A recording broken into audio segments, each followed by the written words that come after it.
Olá, pessoal! Sejam todos muito bem-vindos para mais um podcast filosófico, atividade que é promovida pela Organização Internacional Nova Acrópole do Brasil. E para a nossa conversa de hoje, recebemos o professor voluntário da Nova Acrópole de São Caetano do Sul, em São Paulo, José Roberto. Seja muito bem-vindo.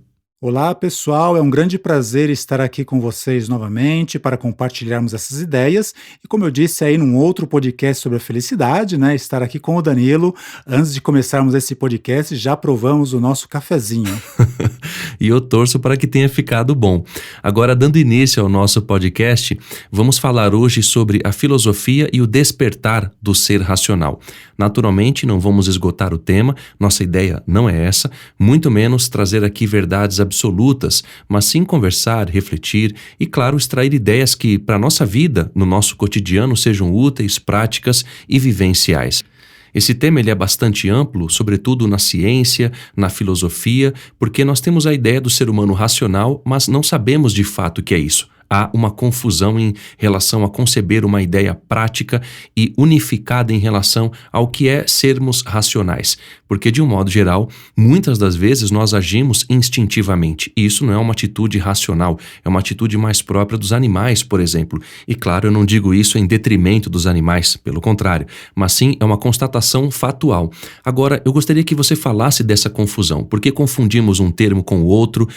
Gostaria que você falasse um pouco dessa ideia da identidade humana, desde esse conceito racional, segundo o que a filosofia nos ensina. Perfeito, Danilo. Realmente, como você colocou, a situação é muito complexa. Nem é o objetivo desse podcast nós irmos em todos os pormenores para esclarecer a questão. E também nem precisamos, né? Porque, da mesma maneira que você citou aí todo um conjunto de pensadores e cientistas que defendem essa questão do animal racional, existem outros cientistas, pensadores. Escritores que também já começam a perceber que há necessidade de esclarecer bem essa questão, porque é isso mesmo, né? Nós temos razão, uma razão que nos ajudou a construir o nosso mundo com a face que ele tem hoje, tanto nos melhores como nos piores aspectos, mas também temos essa questão muito passional das nossas emoções, que às vezes nos levam aí à explosão de violência, e temos também os nossos instintos que às vezes nos jogam assim em comportamentos que, quando a pessoa tem um pouco de bom senso, olha para si mesmo e diz assim: meu, como é que eu fiz essa presepada, essa loucura toda? Né? Então, esse é realmente um grande desafio.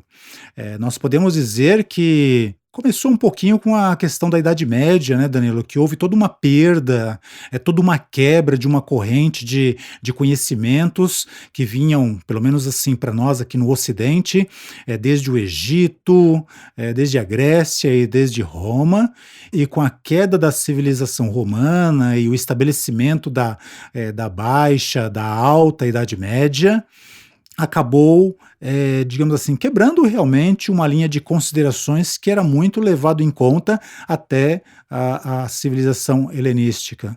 Claro que no Renascimento houve uma tentativa de ir resgatando pouco a pouco esses elementos que foram sendo perdidos e deturpados e ficando cada vez mais confusos com o decorrer do tempo. Mas as ideias materialistas e positivistas que vieram na sequência desse resgate bem empreendido pelos promotores e pelos cultivadores do Renascimento, acabou também complicando mais essa questão. Então, nós podemos dizer que o pensamento materialista e positivista trouxe um agravamento que foi, digamos assim, abaixar muito, reduzir muito a questão da evolução humana. Algo que, quando a gente começa a perceber em outros processos históricos, como por exemplo do Oriente, ou algo que a gente vai perceber até mesmo nas antigas civilizações pré-Idade Média, eram fruto de outras considerações, de outras conceituações. Nós temos muito aqui a tradição greco-romana, que está muito próxima de nós, e cujos filósofos, pensadores, estudiosos estão ao alcance de qualquer pessoa que queira aprofundar um pouco mais a questão, né?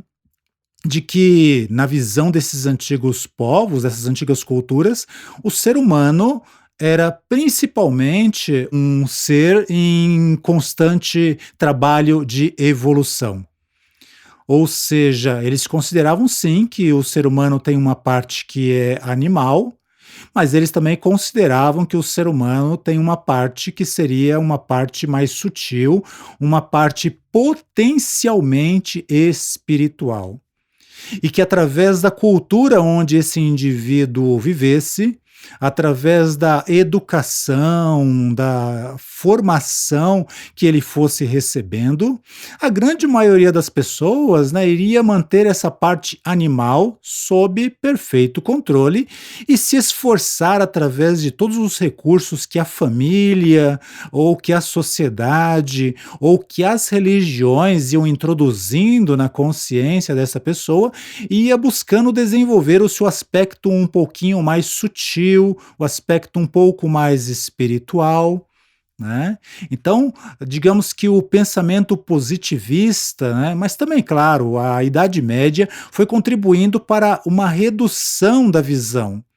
Ou seja, sim, hoje nós temos essa consciência de que há algo espiritual no ser humano, mas digamos assim que não é um esforço amplo da nossa cultura o desenvolvimento e o despertar desse aspecto espiritual.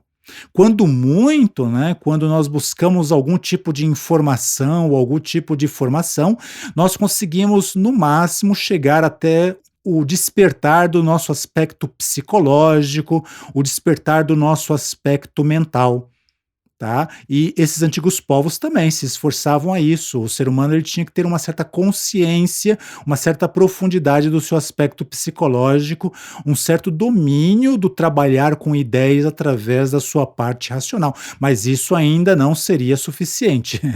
Ele teria ainda assim que ir conhecendo esses aspectos mais sutis, junto com os aspectos instintivos, e indo aprender que para chegar ao que é mais essencial como ser humano, ele teria que vencer os aspectos negativos tanto dos seus instintos como das suas emoções, como a violência, a excessiva tristeza, a excessiva melancolia, mas também indo lidar com os aspectos negativos do seu aspecto mental, né? As dúvidas, as inseguranças, o afã de intelectualismo.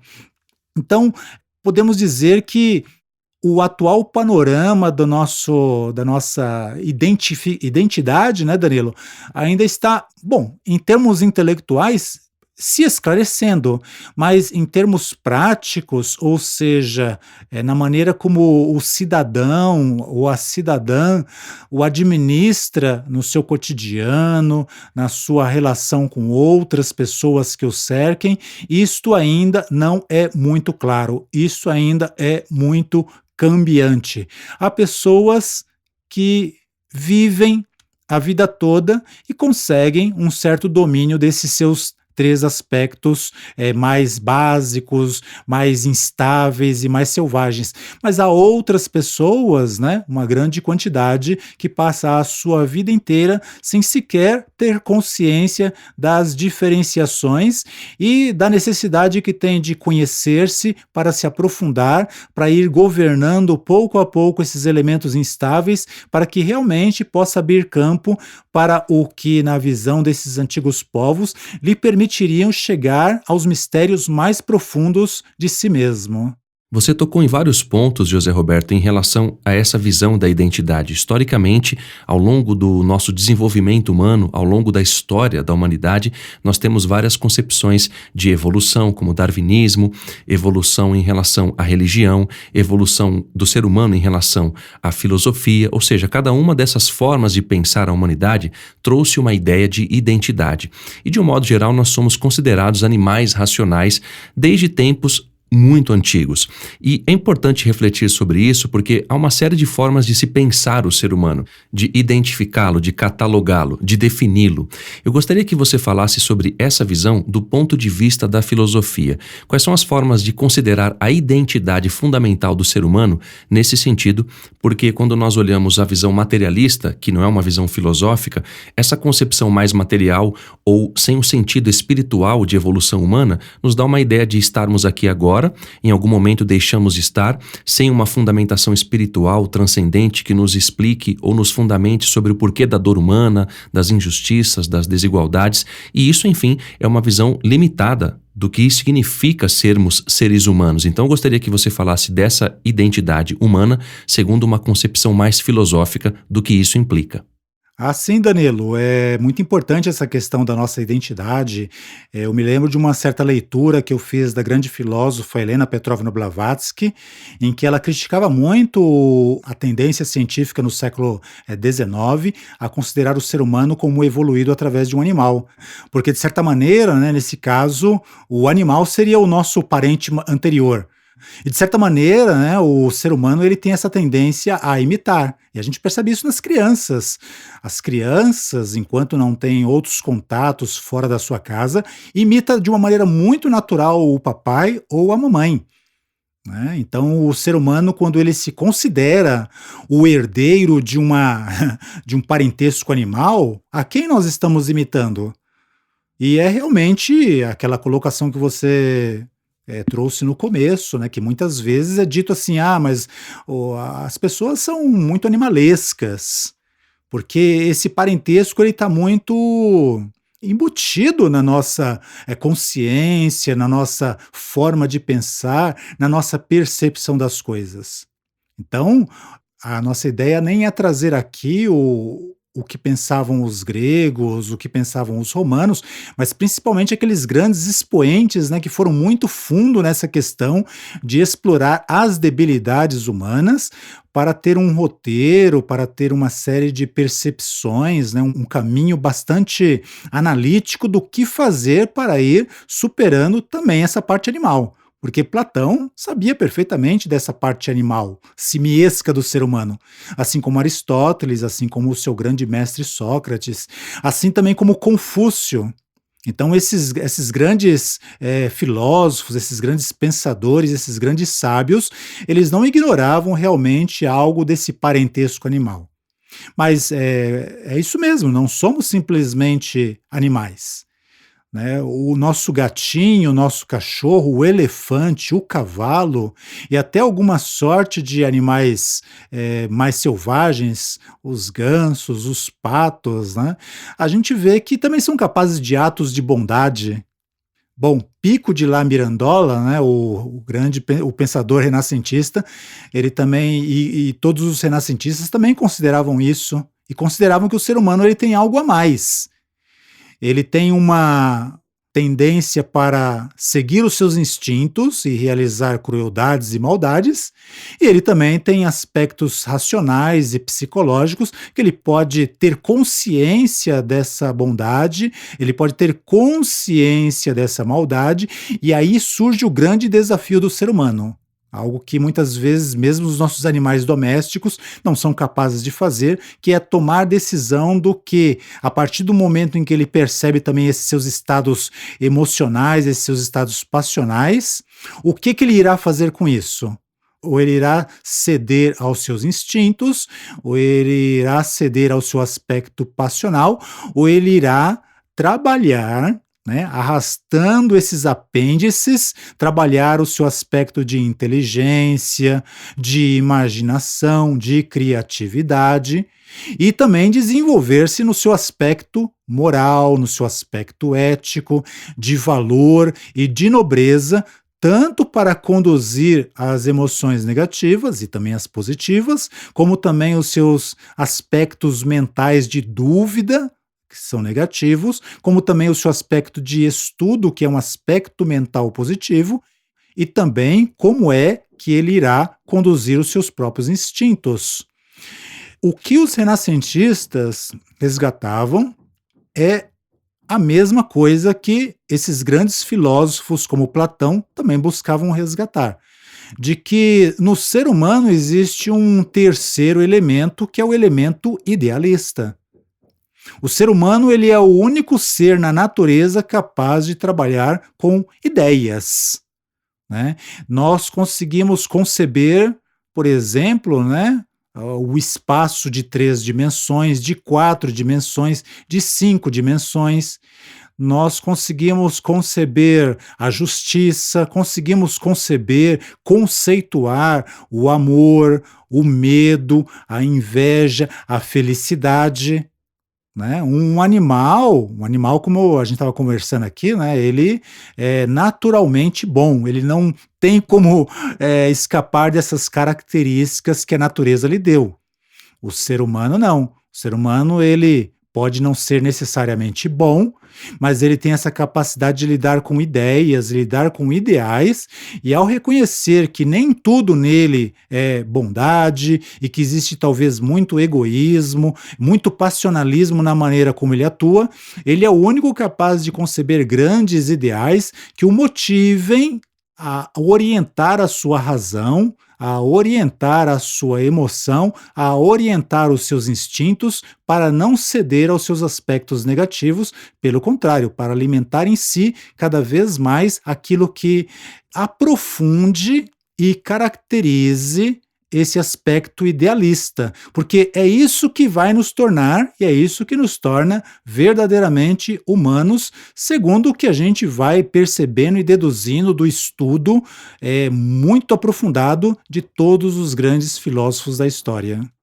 E pegando um gancho nessa ideia de aproximação da nossa identidade humana, nós nos aproximamos dela através de um conhecimento, de um estudo, de uma formação humana que nos dê condições de sabermos quem nós somos, o que estamos fazendo aqui e qual é o nosso papel no mundo em que vivemos e com tudo o que nos rodeia. Como exemplo, imaginemos uma criança que não tem uma educação definida, uma educação moral, uma educação formativa, não no sentido de cercear a sua liberdade, pelo contrário, mas sim de ensiná-la a refletir, a tomar conta dos seus instintos, a ser mais generosa, mais valorosa.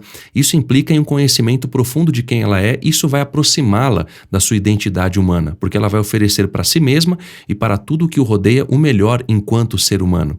É como se nós pensássemos que a nossa evolução deriva do macaco e imaginássemos que a origem das espécies é o suprassumo da nossa evolução, o que na verdade não é um fato, porque nós somos muito mais profundos, atemporais e espirituais do que essas ideias que nos ensinou Darwin, por exemplo, no século XX e que são rebatidas por Helena Blavatsky e outros grandes sábios da humanidade. Então a pergunta que eu lhe faço vai justamente nesse sentido. Qual é a importância real, José Roberto, do conhecimento da identidade humana e como nós chegamos a isso e quais são as reflexões que você pode nos apontar filosoficamente sobre essa questão? Sim, Danilo, se nós levarmos em consideração essas antigas tradições, né, que consideram que a parte mais a evoluir no ser humano é esse aspecto de lidar com as ideias e com as melhores ideias, com os melhores ideais, e reconhecer esses ideais é o que a gente vai perceber no exemplo aí dos grandes filósofos, né, nos grandes sábios, nos grandes mestres da humanidade. Podemos dizer que, né, que essa relação com o conhecimento começa justamente com o conhecimento do que ensinaram esses grandes sábios. Platão, por exemplo, na sua obra A República, ele dá definições de justiça e de injustiça que nós podemos reconhecer tanto na nossa própria vida como na sociedade em que nós vivemos. E ele não fica só nessa análise não, né, ele nos dá elementos para que a gente tenha um parâmetro de ir pouco a pouco, cada vez mais, né, tendo essa ideia de justiça, por exemplo, né, como uma ideia, como um grande ideal, para que a gente possa ir orientando a nossa razão, os nossos pensamentos, vencendo as nossas dúvidas, as nossas inseguranças, os nossos medos, para que o nosso comportamento perante outros seres humanos não seja simplesmente instintivo, mas seja uma conduta mais construída, né? Uma conduta mais elaborada, uma conduta de maior generosidade, de maior cortesia, de maior respeito. Né? Então, é interessante que em algumas sociedades, algumas civilizações, até mesmo na Idade Média, a gente vai perceber essa preocupação, né? Porque as ordens cavalheirescas, até onde nós sabemos, né, tinha todo aquele cuidado do cavalheiro para com a dama, porque era uma espécie de simbolismo que o indivíduo se assumia para lidar com, não que ele não tivesse selvageria dentro de si, mas para, através dos ideais cavalheirescos, ele pudesse ir alimentando o melhor aspecto da sua natureza. Claro, no campo de batalha, ele mostrava todo o seu treinamento e toda a sua eficácia como guerreiro. Mas diante da sua dama, né, que para ele era uma espécie de representação da sua alma, de simbolização, de simbolismo, né, das virtudes que ele queria conquistar, ele aí buscava conter a sua selvageria, transmutar o seu aspecto guerreiro em alguém que observa em si próprio, na dama, naquilo que ela representa, elementos que, conforme forem alimentados e aprofundados, cada vez mais vai caracterizando a gentileza, a cortesia e o respeito em si próprio. E o Confúcio também ensina a mesma coisa quando ele fala do homem Ju, ou seja, do ser humano ideal, daquele ser humano que busca a perfeição, ou seja, aquele que sabe se portar bem em cada situação. Como no exemplo que você deu, o guerreiro se porta com valor, com dignidade, com honra, lutando por um ideal dentro de um campo de batalha, porém com a sua dama ele é cortês, generoso, gentil, ou seja, sabe se portar bem e sabe estar bem em cada situação. Com certeza, Danilo, com certeza. E apesar de hoje os nossos costumes serem diferentes, nós podemos dizer, né, que o homem Ju ou a mulher Ju ainda são ideais a perseguir, né?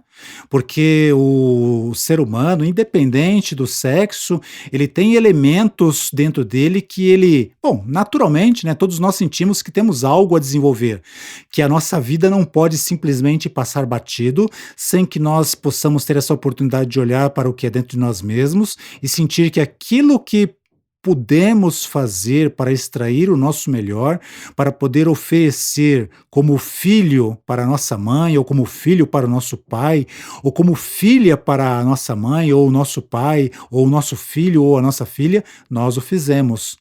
E o idealista, ele vai um passo além, né, Danilo?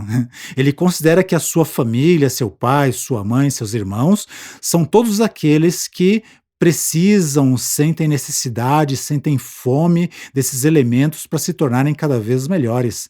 Então, hoje, podemos dizer que nesse desafio de sabermos qual é a nossa real e profunda identidade, todo homem, toda mulher, todo jovem tem o seu próprio dragão, né? Tem a sua própria guerra, porque é isso mesmo. Já vimos aí em outras literaturas que esse caminho em descobrir o ser humano como um ser racional e não simplesmente um animal racional é um desafio de todos nós. É uma guerra que principalmente temos que cada um nos comprometer a travarmos dentro de nós mesmos.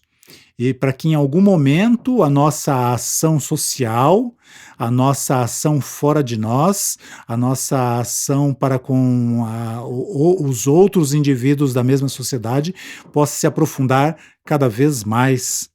E é muito interessante porque é justamente aí que vai entrar a questão do amor, né, na visão desses grandes filósofos.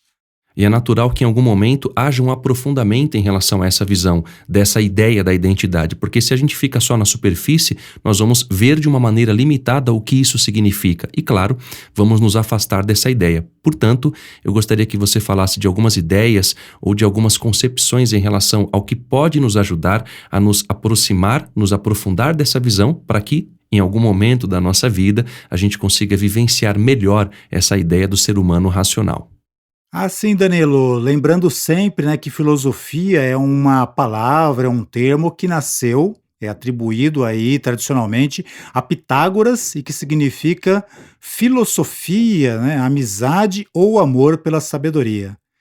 E é muito interessante que até autores bem modernos também colocam muito essa importância do amor, porque de certa maneira o nosso desafio para que o nosso aspecto racional se desenvolva, possa ser reconhecido por nós mesmos, não apenas aquela forma de raciocinar que nos leve ao mercado e nos faça escolher entre a melhor mercadoria ou a mais econômica, tá certo? Porque para isso a gente usa muito bem a razão. Não. A razão para fazer escolhas nesse mesmo nível, mas no aspecto de escolher, de podermos deliberar, de podermos refletir sobre os elementos que, quando escolhidos e alimentados, nos tornam cada vez mais, como você colocou, né, profundos, nos tirando a personalidade. E isso tem que ser desenvolvido tanto a nível da nossa identidade individual, como também a nível da nossa identidade social. Porque é isso mesmo, né, Danilo? Convivemos em sociedade onde nós temos que aprender a respeitar o nosso semelhante, sem sentir que com isso nós somos desrespeitados. E o que a gente vai perceber desde a obra de Platão chamada O Banquete, até muitas obras de escritores, poetas, literados, pensadores da idade do Renascimento, eles colocam essa grande importância no amor, porque o amor ele é a única potência no ser humano que lhe permite tanto firmar a sua identidade, tornar-nos cada vez mais potentes e estabelecermos correta relação com as pessoas ao nosso redor, permitindo que nós nos construamos e também auxiliemos a construir uma sociedade que seja cada vez mais humana, cada vez mais profunda. E nisso, né, Danilo, a filosofia nos ajuda muito, porque vai nos aproximar de filósofos que eles não só ensinaram sobre isso, como eu já mencionei, né, Platão, no Banquete, ele faz todo um discurso sobre o valor cada vez ascendente, os aspectos cada vez mais superiores dessa potência que é o amor, capaz de unir e reintegrar o ser humano a si próprio, à natureza e até mesmo aos aspectos mais elevados, sagrados e divinos da natureza. O outro elemento que nos ajuda muito, e que nós vamos perceber na filosofia e nos grandes filósofos, é essa capacidade de nos prontificarmos como protagonistas da nossa própria vida, da nossa própria existência. Porque um dos grandes problemas da nossa sociedade hoje é que existem muitas ideias, né? Mas muito pouca prática dessas ideias. E a essas ideias tem que ser unidos também a necessidade de estabelecer uma sociedade que seja mais humana e mais justa. Então essa é digamos assim, o aporte da tradição filosófica como um todo. Poder sentir que ao atuar de uma maneira humana, de atuar como cada vez seres mais racionais, nós estamos colocando um freio na nossa parte animal, de onde surgem todas as nossas dependências, todas as nossas carências e todos os nossos instintos de violência, alimentando o amor como uma afetividade muito profunda que faz com que nós possamos atuar socialmente sem perdermos a nossa identidade e sem estabelecermos vínculos de relação doentia com outro ser humano. Pelo contrário, muito saudável, de generosidade, de doação, de crescimento mútuo. E sentir que somos os protagonistas da nossa própria ação e da nossa própria atividade. Por menor que seja a nossa ação, desde que consciente, ela significa um benefício para a sociedade, ela significa um benefício para outro ser humano. Ainda em relação à dignidade humana, nesse discurso belíssimo do Pico della Mirandola, que você citou lá atrás, José Roberto, tem uma questão que é muito importante, que é justamente sobre a ideia da filosofia nesse processo de nos ajudar a conquistar a dignidade humana. Eu gostaria que você falasse um pouco mais sobre essa ideia. Exatamente, Danilo. É bem essa visão de Pico della Mirandola, que não é muito diferente, aliás, é um resgate, né, que o Renascimento fez das antigas sociedades, dos antigos filósofos, que consideravam justamente isso mesmo, que além do racional, existe justamente essa capacidade humana de viver grandes ideais, e que viver esses grandes ideais, como nós estamos conversando, por exemplo, né, há muitos animais entre nós que demonstram uma fidelidade, como o cachorro, uma afetividade como os gatos, uma capacidade até a pomba, né, serve como símbolo de paz. Então esses animais, eles têm essas características e não têm muitas opções. O ser humano não. O ser humano ele tem essa parte em si que é violenta, que é animal e que se escapa do seu controle, acaba causando males ao próprio indivíduo e também males à sociedade em que vive, que é um pouco o panorama das nossas sociedades atuais. Temos muitos conhecimentos, temos muita tecnologia, mas também temos muitos problemas sociais, miséria material, miséria espiritual também.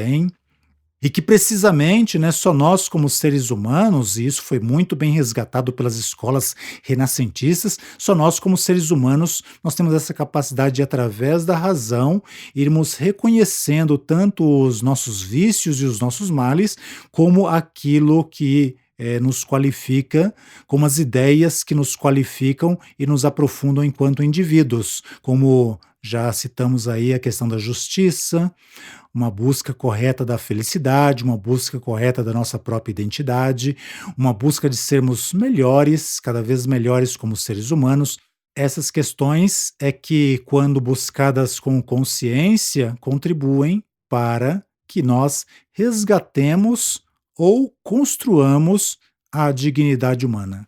Então, até onde eu entendo, né, o que Pico de La Mirandola colocou de uma maneira muito bela nesse discurso sobre a dignidade do ser humano, é isso. Há elementos que só nós, como seres naturais, podemos perseguir, né, que nos distancia da nossa natureza selvagem animal e nos aproxima de uma natureza mais humana e até mesmo, conforme o raciocínio dessas antigas civilizações, nos aproxima de aspectos mais espirituais, tanto em nós mesmos como também na natureza. Agora, para encerrar, José Roberto, eu gostaria que nas suas considerações finais você falasse, além do que você já mencionou, sobre algumas ideias práticas para que nós conseguíssemos, nos dias de hoje, nos aproximar dessa ideia da dignidade humana, porque a dignidade humana nada mais é do que uma aproximação a essa chispa divina que todo ser humano, tudo aquilo que existe no universo tem dentro de si. Então, gostaria que você encerrasse, então, o nosso podcast fazendo as suas considerações também com essa ideia em mente. É isso, né, Danilo? Eu vou voltar ao momento em que citei Helena Petrovna Blavatsky, essa grande filósofa do século XIX, que resgatou aí das montanhas tibetanas muitos conhecimentos e trouxe para a Europa da sua época e generosamente permitiu que a partir daí se espalhasse pelo mundo todo. E lembrando o que ela disse, né, que de certa maneira nós, como seres humanos, não somos criaturas originais, somos seres que estamos imitando alguma coisa, né? Se a nossa cultura nos vem de um parentesco animal, de certa maneira, culturalmente, pelo menos no que eu entendo dos seus dizeres, dos seus ensinamentos, estamos imitando um pouco isso. Mas se nós também fizermos uma olhada mais atrás, buscarmos no exemplo dos grandes sábios da humanidade, tanto na filosofia, como na arte, na ciência, na religião, sempre vamos buscar modelos de indivíduos que foram superando as suas próprias debilidades, se tornando cada vez mais fortes e deixando exemplos cada vez mais claros das grandes ideias e dos grandes ideais que, ao entendermos que ideias e ideais são esses e que comportamento eles devem nos motivar, vamos cada vez mais realçando aquilo que é digno em nós. E também, né, Danilo, é uma imitação, mas não é uma imitação simplesmente inconsciente, é uma imitação consciente, é um processo pedagógico, é um processo paulatino, é um processo de educação que vai nos exigir muita perseverança, vai nos exigir muito foco nessa dignidade que queremos realçar, mas imitando aí os grandes filósofos da humanidade, é a aventura humana que cada vez nos enriquece mais e nos torna mais dignos dessa condição que nós já conquistamos. Sem dúvida, José Roberto. Dessa maneira encerramos então esse nosso podcast, claro, agradecendo a sua presença e desejando que seja sempre muito bem-vindo. Obrigado, Danilo. É um grande prazer compartilhar algumas ideias filosóficas que estão aí a serviço, que estão aí ao acesso de todas as pessoas que se interessem. E é isso, que possamos estar juntos outras vezes, conversando sobre essas coisas, aprendendo cada vez mais e, conforme aprendendo, compartilhando com as pessoas que também se interessam por essas coisas. E para aqueles que queiram nos contatar, podem fazê-lo através do nosso site nova-acropole.org.br/podcast. E para quem quiser saber mais sobre o curso de Filosofia para Viver, pode fazê-lo através do nosso site nova-acropole.org.br. Até a próxima! A trilha deste podcast é de autoria de Johannes Brahms, cuja tradução para o português é Alegre, não muito, mas com brio.